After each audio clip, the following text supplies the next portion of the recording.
I cycled by the lakes and stopped to see a National Trust waterfall. After a stop by the water, I reached a very intimidating climb, known as the Struggle.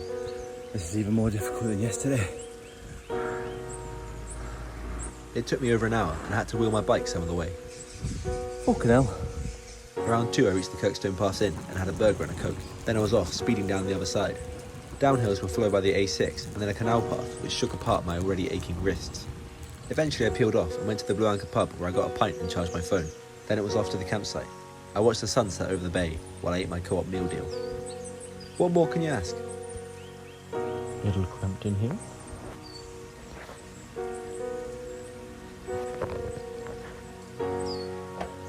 This day was less pretty.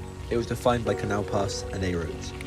I even fell off while going at speed on the A6 and had to grab hold of the grass to avoid rolling into the road. The day got hotter. This was Britain's second summer 2022 heatwave. After the fall, I committed to a longer, more canal path heavy route to Liverpool. Again, the wrist was shaking to pieces. Eventually, the heat got so intense I had to stop and rest in the shade and even change my shirt. It was 31 degrees, unheard of for the UK. Eventually, I reached Wigan, where I ate my lunch and then cycled down its canal path. The sights of Wigan were, of course, spectacular. A main road took me the rest of the way to Liverpool, where I met a friend I'll be staying with and had a few drinks. My early start was ruined by a puncture I simply couldn't fix. I went all over town trying to find a new inner tube, but all the bike shops were closed. Eventually I fixed it in my friend's kitchen sink. I cycled down to the river and caught the ferry across the Mersey to the Wirral. It came quickly and I felt lucky at last, but then I sliced my shin open on the gears.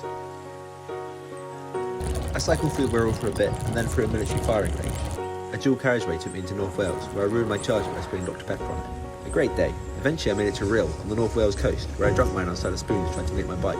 I fled there as fast as I could. It's the only place I felt unsafe on all of my cycles. I spotted a castle in the hills, then headed up to it. Then I stuck into a campsite and set my tent up for free under the cover of darkness. That day was done. Hopefully the stress was over.